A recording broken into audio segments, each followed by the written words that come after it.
Je m'appelle Antoine Colodiège, je suis militant pour l'équité contraceptive et cofondateur d'Entrela.coop.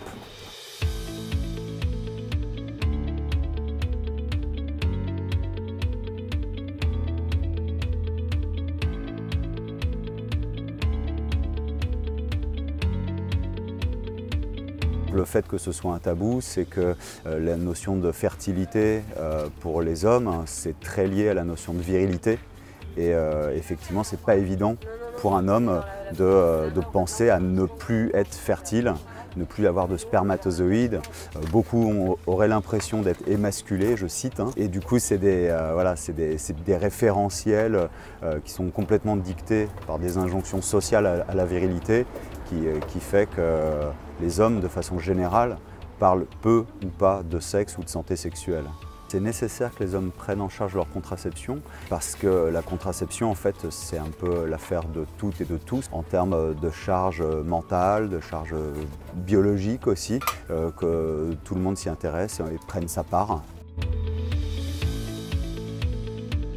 C'est une méthode qu'on connaît depuis plusieurs décennies maintenant, qui va consister à augmenter légèrement la température des testicules, donc de 2 degrés environ. La méthode que moi j'utilise personnellement va venir remonter les testicules au contact du corps, qui va permettre justement, avec la chaleur naturelle de mon corps, interrompre la spermatogénèse et la production de spermatozoïdes. Donc en 3 mois, les spermatozoïdes sont évacués ou recyclés par l'organisme. La personne peut être contraceptée sous réserve que le spermogramme le confirme.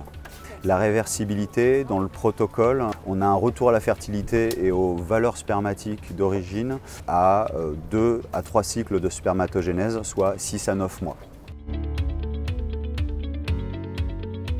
C'est un anneau qui a été développé sur la base du slip toulousain en fait, qui est basé aussi sur un anneau qui va permettre de remonter les testicules, et ça c'est un peu la forme, j'allais dire, la plus épurée.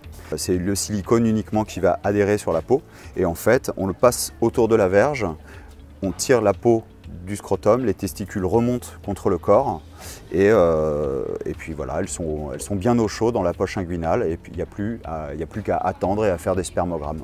C'est un outil qu'il faut porter tout le temps pendant lequel on veut que dure la contraception, 15 heures par jour minimum, 7 jours sur 7. En termes de réversibilité, en fait, le nombre de spermatozoïdes va revenir très rapidement. À la base, c'est un produit qui a été développé dans le cadre de la dynamique militante en fait, qui défend l'équité contraceptive, notamment par le biais du développement de la contraception testiculaire. Tant que c'était quelque chose de tout petit, qui était vendu en toute petite quantité, c'était pas trop problématique. Sauf que le produit a rencontré un succès assez incroyable, et en 2020 et 2021, Thorem en a vendu pas moins de 10 000 exemplaires. Donc il était dans le collimateur des autorités, à savoir l'ANSM, jusqu'à un certain point où ils ont dû suspendre les ventes. Aujourd'hui, dans l'accompagnement de l'Androswitch, on a identifié les partenaires sur la partie conformité industrielle du produit, sur la partie études cliniques aussi, et plaidoyer. On est en train de monter des dossiers de recherche de financement. On sait qu'on va pouvoir commencer très bientôt la mise en conformité industrielle et le développement de l'unité de production. Et si tout va bien, d'ici un an, on aura les premiers prototypes pour pouvoir lancer l'étude clinique. Aujourd'hui, en termes de dispositif médical, il y a le préservatif qui protège aussi des IST. Ce que ne fait pas l'Androswitch. Il y a aussi la vasectomie qui, elle, est plutôt un choix qu'on fait quand on ne souhaite pas ou plus avoir d'enfants. Quand bien même elle est réversible dans une certaine mesure, ce n'est pas le premier choix de quelqu'un qui cherche une contraception réversible. Il y a aussi le slip contraceptif toulousain, le jockstrap qui est une autre forme. Il y a aussi le spermapose qui fait la même chose mais en laissant les testicules en position basse et en chauffant localement avec une petite résistance. Ça, c'est des produits qui ne sont pas du tout sur le marché mais qu'on peut se procurer par le réseau militant et confectionner soi-même. Ça engage la responsabilité de la personne qui conçoit son propre dispositif. À l'étude, il y a des gels en fait qui vont être injectés dans les canaux déférents. C'est là qu'on va couper en fait quand on fait une vasectomie. Ces canaux vont être comblés par injection avec un gel qui va venir bloquer les spermatozoïdes. Et ça, c'est des injections qu'il faut refaire à peu près tous les ans, qu'on peut dissoudre en fait avec une injection d'une solution saline. Il y a plusieurs initiatives dans différents pays, aux États-Unis et en Inde notamment. Il y a la valve Bimec qui est à l'étude. C'est aussi quelque chose qu'on va fixer sur les canaux déférents. Et là, par contre, ce sont des petits interrupteurs, un peu on-off.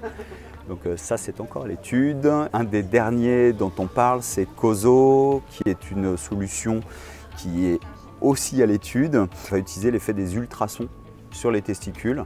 On sait aujourd'hui que ça marche sur des testicules de chiens. C'est pas encore testé sur des humains, mais c'est aussi très prometteur parce que pour le coup, c'est complètement nouveau. C'est une méthode qu'on ne connaît pas du tout aujourd'hui. J'ai oublié les injections hormonales. C'est la molécule de testostérone en fait, qui vont être injectées en intramusculaire, généralement dans la fesse. Ça, c'est une pratique qui doit être limitée à 18 mois. Ça demande de faire une injection hebdomadaire qui coûte une quinzaine d'euros à peu près, l'injection. Toutes les semaines, il faut en faire une. Au début, on peut la faire. Après, on peut être autonome et faire sa piqûre soi-même.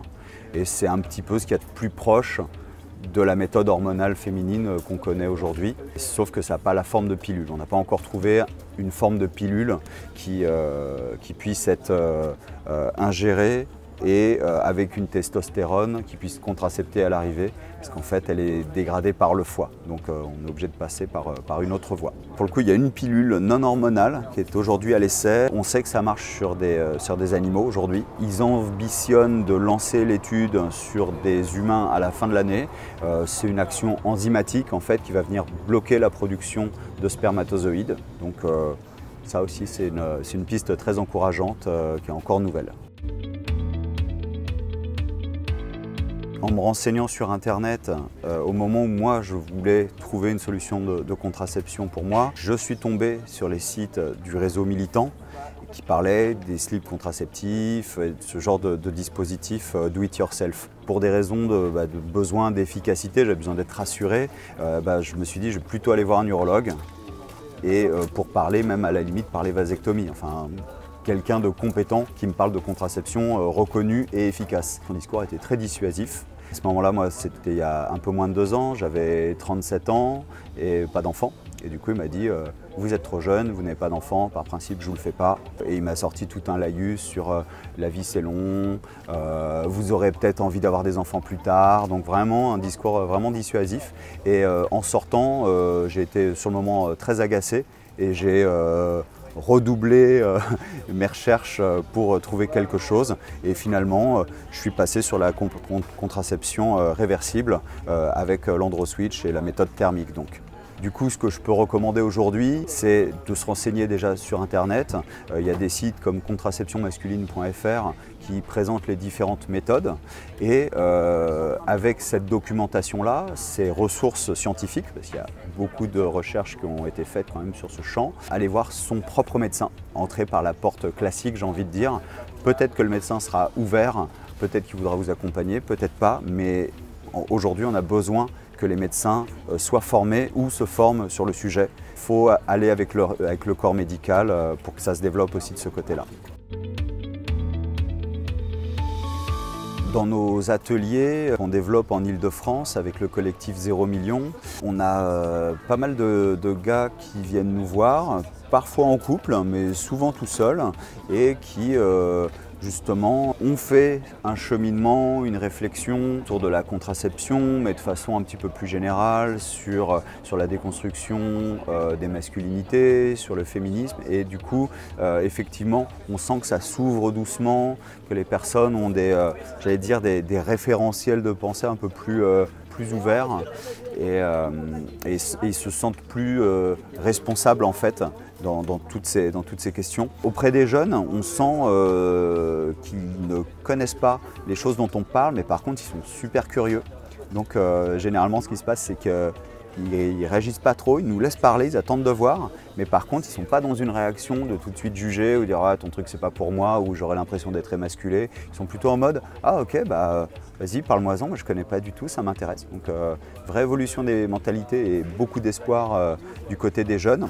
Côté des médecins, c'est assez mitigé parce que, encore une fois, peu sont formés sur le sujet. Et quand je dis peu, c'est vraiment très très peu. C'est la SALF aujourd'hui qui fait des formations pour les médecins sur le sujet de la thermique notamment. On peut trouver de tout.